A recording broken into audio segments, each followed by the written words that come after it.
Hello guys, good morning. आज हा सकाळी सकाळी 4 वाजताचा व्हिडिओ आहे, कारण शुभमला सकाळी 4 वाजताच जायचं होतं म्हणून मी उठले होते त्याला चहा करून द्यायला. आणि मग परत झोपले आणि मग नंतर 7 वाजता उठले, मला ऑफिसला होत जायचं होतं.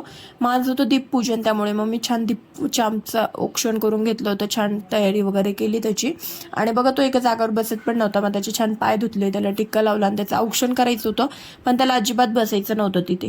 मग त्याच्यानंतर रात्री आम्ही डायरेक्ट जेवण वगैरे करून झोपी गेलो आणि दुसऱ्या दिवशी सकाळी बघा मी चांपला उठवत होते, तर केवढी नाटकं करत होतं. मी लाईट चालू केलं तर अशा डोळ्यावर हात ठेवून परत झोपत होता. मग तो उठला, त्याच्यानंतर मी बेड वगैरे आवरून घेतला आणि लगेच इकडे चहा ठेवला आणि आज होती नागपंचमी, माझं होतं उपवास, श्रावण सोमवार पण होता, त्यामुळे इकडे साबुदाण्याची खिचडी बनवली, पटपट पूजा आटोपली, बाहेर अशी छान रांगोळी वगैरे काढली आणि पटपट पूजा वगैरे आटपून घेतली, सर्व कामं वगैरे आवरली छान. आणि माझं पण आवरलं आणि निघाले ऑफिसला. नागपंचमी असली तरी पण आम्हाला काही सुट्टी नव्हती, मग मी ऑफिसला गेले. ऑफिसमधनं घरी आल्यानंतर रात्री आम्हाला आज चपाती वगैरे करायची नसती, त्यामुळे मी मस्तपैकी चण्याची भाजी, पुरी आणि छान असं बेत केला होता, कारण भात पण बनवायला येत नव्हतं.